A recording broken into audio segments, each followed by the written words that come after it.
toujours dans votre chronique de Tange comme nuñ koy defee saa su ne dem xool li fi gën a fës ci ay xibaar ñu muuru si ñu daal di koy saytu tataan ko segg ko faram-fàcce ko indi ko daal di koy wisaare teg ko sur la table ginnaaw nag affaire fonds politique yi jamono ji daal moo yëngal li nga xamante ni mooy l'actualité fii ci Sénégal ginnaaw nag bi nga xamante ni ñoom ci seen bopp jëmale ko ci seen ay déclaration de patrimoine boobu ba tey daal amul dara lu ci leer ñoom ñi nga xamante ni ñoo ko doon kaas jamono ji ñu nekkee ci li nga xamante ni mooy opposition bi tey ñu egsi au pouvoir ñu bari ci ñoom defuñu seen déclaration de patrimoine wala ñenn ñi nga xamante ni def nañ ko sax ni ñu ko defee maanaam dafa am loo xamante ni daf ci des ba dellu si waat tey jii ci li nga xamante ni daal mooy fonds politique yi nga xamante daal jur na ay coow fii ci Sénégal ginnaaw nag bi nga xamante ni moom Aly Ngouille Ndiaye di ex ministre de l'intérieur bi mu taxawee bërki démb xamal ni que daal di Senghor ba tey ji ci président Macky Sall amul benn premier ministre boo xamante ni am na fi li nga xamante ni daal mooy fonds politique ci primature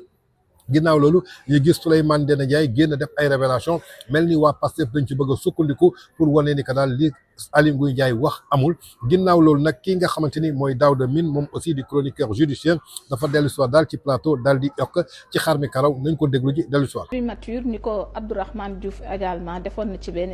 interpellation bu yàggul. xam nga tey ji bu fekkee ne da ngay xool primature normalement amul fonds spécial. d'accord dans les normes. primature amul une ligne de crédit bu nga xamante dañ ko jagleel primature comme fonds spécial. Ce sont des fonds spéciaux yu nga xamante ne ñu ngi ko jagleel le président République c'est le président République moom mooy jël sédd ki nga xamante ne moom mooy le premier ministre. Donc aujourd'hui su fekkee ne Ousmane Sonko a pu bénéficier de fonds spéciaux jàppal ni c'est le président Bassirou Diomaye Faye moo ko jox. du lu ñu jukki directement. jox ko amul lu nga xamante ne dañ koy voter ñu loger ko au niveau de la primature mu nekk un fonds spécial qui est à la discrétion du premier ministre pour que mu doxale ko comme nu mu ko neexee. Assemblée nationale voté pour la primature des fonds spéciaux amul. On vote des fonds spéciaux au président République le président République comme nag am na possibilité d'utiliser ko de manière discrétionnaire moom si boppam mu teq ci leen daal di sédd ki nga xamante ne moom mooy le premier ministre xam nga ñoo na ko gérer. C'est comme ça que ça se faisait du temps de Macky Sall c'est comme ça que ça se faisait du temps de Abdoulaye Wade c'est comme ça que ça se faisait du temps de Abdou Diouf. Voilà, ce sont des fonds spéciaux qui sont destinés à la présidence. mu jël ci jox ci primature ngir itam li mu ci mën a def. donc tey jii fonds spécial bi ñuy wax ne par exemple le président de la République. le premier ministre Ousmane Sonko amoon na ko. c'est la présidence moom moo ko jox la moo tax nga dégg Abdourahmane Diouf mu ne la lañ ko joxoon danaan dem bu demee ba jeex day demander à ce que ñu rallonge mais kan lay demander ko Assemblée nationale le président de la République la koy demander parce que le président moom moo koy jox. D'accord. Voilà, donc il n'y a pas un fonds spécial destiné à la primature encore une fois su fa nekkee rek c'est parce que président moo ko jox. parce que ci déggin surtout ba ka président premier ministre à l'époque waxee ñu ci bëri dañu foog ni ñu jëlee beral président noonu lañu ko beralee moom ba Abdourahmane ñëw wax ni 1 milliard ak lu topp ci. 1 milliard 700 yi moom moo ko annoncé. oui moom le président. moom l'ancien premier ministre moom moo wax ne am na 1 milliard 770 millions. xam nga de fonds secrets. xam nga mais Assemblée nationale la ko waxee. léegi nag moom mi leen annoncé loolu Assemblée nationale bu fekkoon Assemblée nationale voté nañ ko Assemblée nationale ñoo ko war a gën a xam ne ñoom voté nañ ko loolu pour moom. mais Assemblée nationale xamuñu kon parce qu'ils l'ont jamais voté. Assemblée nationale la mu voté ils ont voté des fonds secrets pour le président République. maintenant nag la ko président di jël di ko jox loolu entre moom président moom moo ko ñoom ñaar ñoom ñoo ko xam donc c'est lui qui l'a annoncé pour dire que am naa nangam ak nangam et devant l'Assemblée nationale. et puis ci transparence sax dégg nañ ministre bi di exiger ni la ñuy wax ci président. dañ ko def moom itam ñu xam ci lan la ko jëfandikoo tey ba war a jeexal même su fekkee dégg nañ Ousmane Sonko mu doon wax ci naka ak naka la ko doon defee. non ngir traçable fi mu toll nii à l'état actuel de notre législation. amul benn obligation pour que mu nekk le président que mu nekk moom xam nga muy justifier utilisation bi nga xam ne moom lañ def sur les fonds spéciaux amul. maintenant nag su fekkee dañ ne dañu bëgg a encadrer. dañu encadrer mettre en place un mécanisme ñoo ne désormais c'est comme ça que ça va se passer désormais c'est comme ça que ça se passe tey jii boo jëlee par exemple tey Idrissa Seck.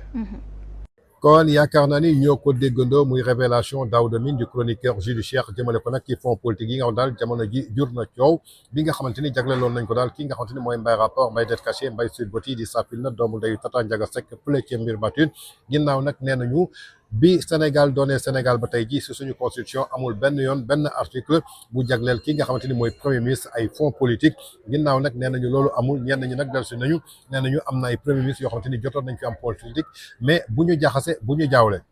tey am fonds politique ci wàllu primature boo xamante ni dafa jógee ci xaalisu askanu Sénégal bokkul ak fonds politique boo xamante ni président de la république moo ko moom mu tibb ci daal di lay may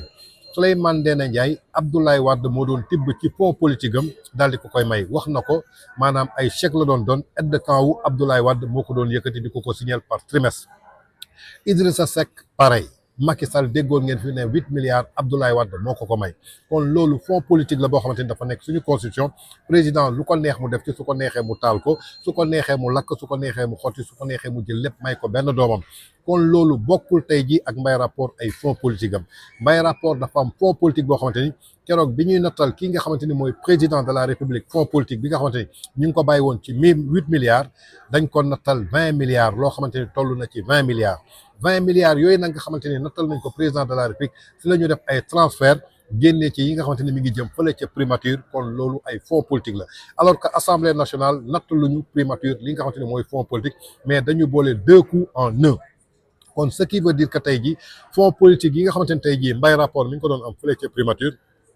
moom président de la république complice la ci biir ndaxte tey su doon 8 milliards yi nga xamante ni moom lañ fi fekkoon ci Macky Sall donte newoon nañu dafa xaraam suñu ñëwee dañ koy dindiwuñu ko mais waruñu ko woon yokk su doon 8 milliards yi nga xamante ni moom la ñu octroyé kii di président Bassirou Diomaye Faye si la Bassirou Diomaye Faye doon tibb di jox Mbaye Rapport loolu suñu yoon nekku ci du fonds politique loolu dañ ko may kon donc moom su taxawee ne am naa fonds politique 1,770 milliard kon luñ ko nattaloon la kan moo ko nattal nag ci fonds politique bi nga xamante ni voté nañ ko assemblée nationale pour présidence de la république loolu la ñu jël daal di koy séddale pour que nëbb ko askan bi alors que ñoom bi ñu taxawee dañu woote woon li nga xamante ni mooy la transparence muy jubal jubbanti kon tey ji du question ni ko Diomaye dafa may Mbaye Rapport xaalis bi mais fonds politique la boo xamante ni dañ ko décider fële nga xamante ni mooy ci primature te moom dafa newoon dafa xaraam teg benn premier ministre musul am li nga xamante ni mooy fonds politique képp ku xamante ni mës nga lekk ci xaalis fonds politique maanaam luñ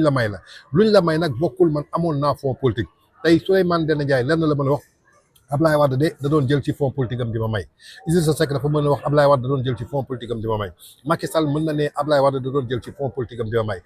Amadou Ba mën na taxaw ne Macky Sall da doon jël ci fonds politique am di ma may mais mënul taxaw ne Sénégalais ne man amoon naa fonds politique te li gën a garaaw moom dafa taxaw menacé képp ku taxaw ne am na fonds politique ma jàmmaarloog yow lu tax mu war a taxaw assemblée nationale gëmloo war ni askan bi man amoon naa fonds politique donc ce qui veut dire que tey ji incohérence dafa am total jëmale ko ci li nga xamante ni Mbaye Rapport wax na ko je crois que débat bi nag fan lañ ko war a concentrer du ku ko jox ak ku ko joxul mais li nga jaayoon askan bi discours yi nga teniroon lu tax bi nga ñëwee respecté woo say engagement je crois que débat bi foofu lañ ko war a accentuer